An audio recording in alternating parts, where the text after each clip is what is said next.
So recently I went on YouTube and I typed in Florence Pugh movies ranked, and to my amazement no one's actually done it. So I thought this is a perfect opportunity for me to rank every single Florence Pugh movie. So when it comes to ranking these movies, there's going to be no animation, sorry Puss in Boots, no TV show, sorry Hawkeye, no shorts or cameos. She's in the commuter for around 1 minute, so a nice little cameo there, but that one is not getting ranked. What is getting ranked though is a total of 10 movies, and we're going to be ranking them in 5 different categories. We've got a must watch, great, good, it was okay, and not for me. The first film we are going to start off with is Little Women. Now, a film that I would never watch unless Florence Pugh was in it. So yeah, I've only watched this because, of course, Florence Pugh is in it. And this is the first film I've actually ever seen with Timothée Chalamet in, which might come as a bit of a surprise.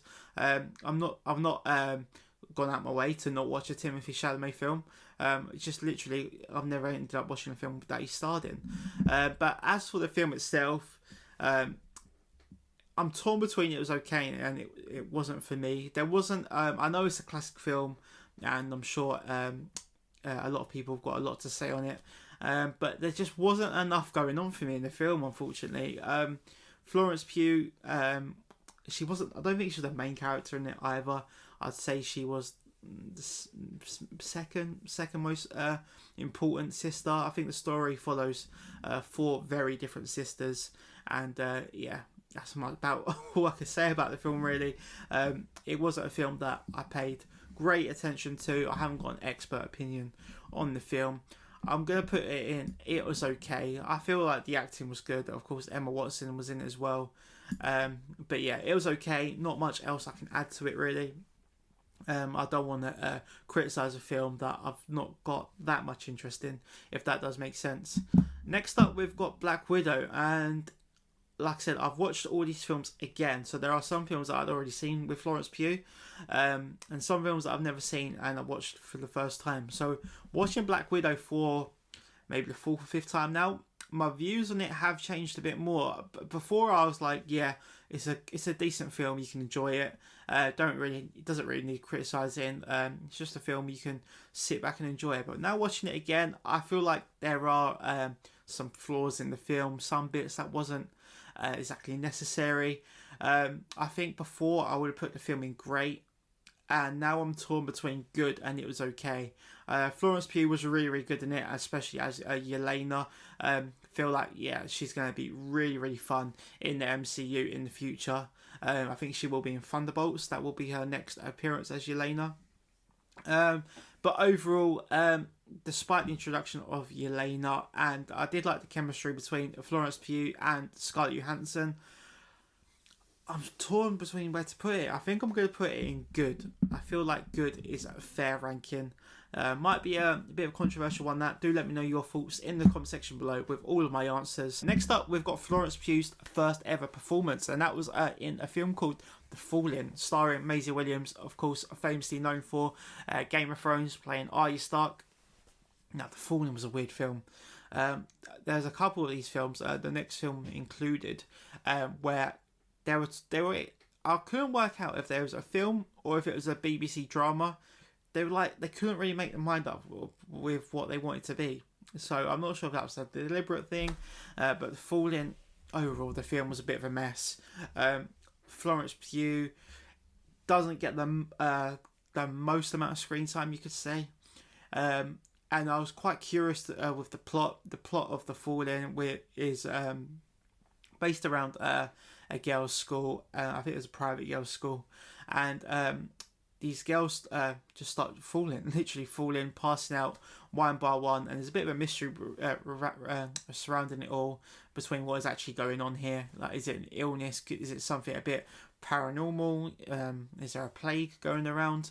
But overall, the film was just a bit of a mess. And unfortunately, this is going to be the first film going in the not for me category. Next up, we've got The Wonder. The Wonder is a film you can find on Netflix, and the plot of this film is really, really interesting. It's around a young girl who is not eaten for 4 months. However, she's still alive and in perfectly good health. So the mystery around the film is, how is she still alive if she's not eaten for 4 months? And just that plot alone, regardless if Florence Pugh is in it or not, It's a real good mystery between what is actually going on. Is this something is this something science related, or is this something medical? Like, it was a real mystery between what is actually going on, or well, of course, what is the girl actually eating, and it's a bit of a scam. But overall, The Wonder was a very interesting film. It won't be for everyone, this film, I will say that. It's not a fast moving paced film, you could say, but again, a film I really enjoyed. I think Florence Pugh was great in it as well. I think she has an Irish accent in this film, but I enjoyed it. I'm torn between great and good. I think I'm just gonna put it in good.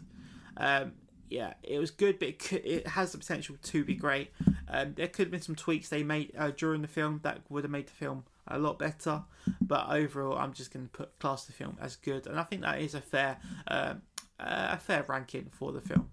Next up, we've got Fighting with My Family, and now this is a very odd film. The casting is quite cool. But Fighting with My Family is about a young wrestler from Norwich, of all the places, has this dream with her brother. They both grow up wanting to be in the WWE. Unfortunately, things don't go to plan. But yeah, an interesting film, quite an easy watch. But the biggest surprise for me was when I got to the end of the film. The film's actually based on a true story and based on a real life wrestler, which I had no idea about. But it was a decent little film. Florence Pugh's acting was okay in it. It wasn't her finest work, but yeah, an interesting film. I feel like this is probably one of the films that started to grow her reputation as an actor. I feel like, where should I put this? I'm going to put it in, it was okay. A film I probably would watch again. There was a few laughs in it. But yeah, overall, maybe a little bit silly, but a good little watch. Okay, next up we've got Midsommar. Now, wow, Midsummer's a weird one. Midsommar is the only film I've seen where I've watched it and I thought, this film is so messed up, I can't ever watch it again. There's been times where I've gone to watch the film again and I've just said to myself, don't do it, Tel, don't do it. You can't watch it, it's too messed up. And I've actually scared myself away from watching it. But of course, when I set myself this challenge of watching every single Florence Pugh film she's starred in, I thought, yeah, I've got to watch it again. And I did watch it again. And you know what? I enjoyed it. And I'm not as traumatized by the film anymore. And I'm not actually as traumatized as I was previously. The film is messed up, don't get me wrong, but Florence Pugh's acting is phenomenal. I have trouble saying that word, I don't know why. It's got it going great. The whole film is bizarre, but I think it's a great film. For those of you that haven't seen it, it's based around these group of friends go to like a Swedish festival to celebrate the Midsummer. But of course, not everything is as it seems. The greatest thing about the Midsummer is that this is the first horror film that doesn't capture your fear of the dark. This is a horror film based in daylight, and that brings a whole new horror aspect to the film. But yeah, it's a film I actually do love, despite how traumatizing it is.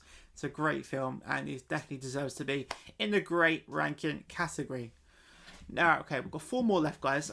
Next one is A Good Person, and now A Good Person is Florence Pugh's latest work. It comes out on Now TV and Sky TV, Sky Cinema, on April 28th. So if you're watching this and it's not April 28th yet, it does come out in a couple of days from now.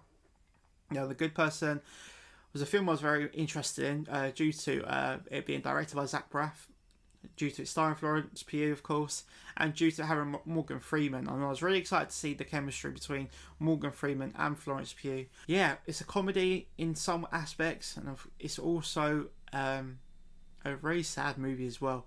And it's about dealing with grief. It's about trying to be a better person. It's about trying to move on.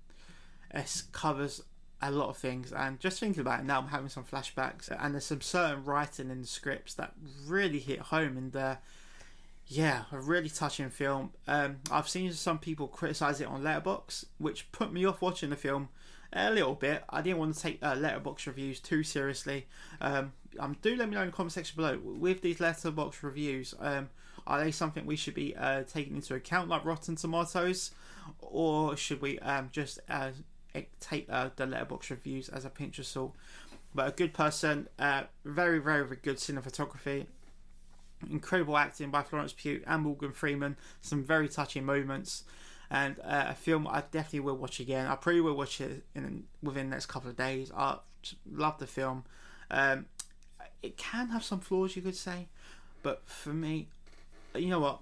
It's got to go in a must watch. This is a Florence Pugh film where Florence Pugh is at her very, very best. And there's one scene in the first 10 to 15 minutes where she cuts all her hair off, and that was Florence Pugh's own suggestion that she wanted to cut her hair off as she felt it would make more effect on the film and make the character a much better character.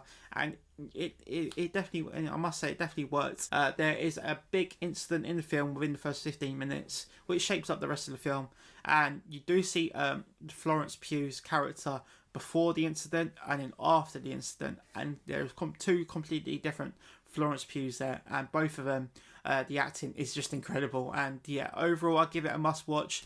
But yeah, I really do think A Good Person is a must watch, a thoroughly enjoyable film, and it's a film. It's not in the MCU. It's not a comedy. It's not a horror. It's not set in past times. It's set in the modern day, and I've been waiting for a Florence Pugh film like this, a Florence Pugh classic film set in the modern day where she can just bring her all to the big screen, and that's what she did. But yeah, A Good Person, definitely for me, a must watch. Okay, next up we've got Malevolent, which is a bit of horror, a bit of a thriller. It was a bit tacky, if I'm honest with you. It wasn't I don't think the film had the biggest budget to work with, and it does show. However, with it being a bit tacky, the film, I feel a bit rude saying tacky, but with the film being a bit low budget, it made the film a bit more freaky in a way. It kind of worked in its favour. It is just going to go in the it was okay category. The film was based around a brother and sister. Again, another brother and sister. They are a bit fraudsters, and they go to the houses and try to and they fake recording some paranormal footage, of course, until they actually find a house that is actually haunted and has actual paranormal activity taking place. So yeah, an interesting little plot. A film I actually enjoyed watching, but it is just going to go in it was okay category. Yeah, a film I'd watch it again. I probably would watch it again. But yeah, not much else I can add on this one really. Don't Worry Darling. Now, Don't Worry Darling, there's so much hype surrounding the film, not mainly to do with the film, but due to what was happening outside the film. There was a lot of drama going on between Chris Pine, Olivia Wilde, and Florence Pugh, and Harry Styles. There was a lot of drama going on outside the film, and due to this drama, Florence Pugh didn't promote this film at all. If you look at Florence Pugh's Instagram now, you'll see all the promotion she'd done for A Good Person. But yeah, she really promoted the film. She promoted it when it came out in the cinema. She promoted when it was out in cinemas, and now she's promoting it. Now it's available on digital to watch. But with Don't Worry Darling, she didn't promote it at all. But as to the film, again, first time I watched it, loved it. Second time I watched it, I was like, I'm a little bit disappointed. I feel like it could have ended better, and I do agree with that still now. The ending could have been a little bit better.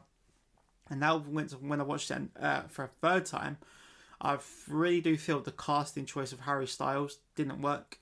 The first time I watched it, I thought the chemistry between Harry Styles and Florence Pugh was there. I thought, yeah, they really look good together on camera. I felt they had good chemistry. But now watching it again, I feel like it didn't work. It really didn't work.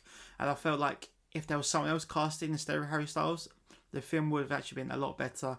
Harry Styles' accent between a British accent and an American accent was a little bit dodgy, and people have not complained, bantered it on Twitter and stuff. But for me, the cinema photography is brilliant. I'm going to put the film... I really don't know where to put this. I think it's gonna have to go in good. Yeah, looking at that now, it's gonna have to go in good. And there's a lot of good things about the film, but there's a lot of tweaking needed to be done. I'm not giving the best review of this film, am I? I do apologise. I'm analysing the film in my head. It's a bit of a thriller. Basically, you don't really know what's going on until you get to the last 20 minutes, and then once you actually understand what is going on, you're kind of like, oh, is that it? and you feel a bit disappointed and a little bit cheated. But for me, a film I do enjoy watching. I can watch this again and again and again. The cinematography in it is brilliant, and Florence Pugh looks amazing in every single scene, it has to be said. But yeah, a few flaws with the film, and unfortunately with the casting Harry Styles, I think the film does suffer because of that. Finally, I'm not going to dwell on this film too much, but we've got Lady Macbeth, another one. I wasn't sure, is it a BBC drama, is it a film? Overall, Florence Pugh was good in it, good acting, but I'm going to say it wasn't for me.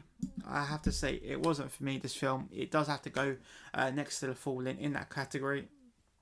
Yeah, not much I can say about the film. It's just a film I didn't really enjoy watching. I thought the film would move a little bit quicker, but it really didn't. And yeah, looking at that rankings now, I feel like that is fair. So not for me. We've got The Fallen and Lady Macbeth. It was okay. Little Women, I Fight It With My Family, and Malevolent. Good. Black Widow, The Wonder, and Don't Worry Darling. Great was Midsummer, and a must watch is her latest film, A Good Person. So there we go, guys. That is my Florence Pugh movie rankings. I'm sure I'm going to get a few different opinions to my own, but I would love to hear your thoughts in the comment section down below, guys. So yeah, please leave your comments. What is your favourite Florence Pugh film, and are you a fan of Florence Pugh as an actor? I really enjoyed doing this one. I am going to do an Andrew Garfield one next, so yeah, stay tuned for that one. That will probably come out next month, because I have to watch all the films, so it does take me a while to get this one set up and ready. This one took me about 6 weeks to watch all the films and get a video out for you guys.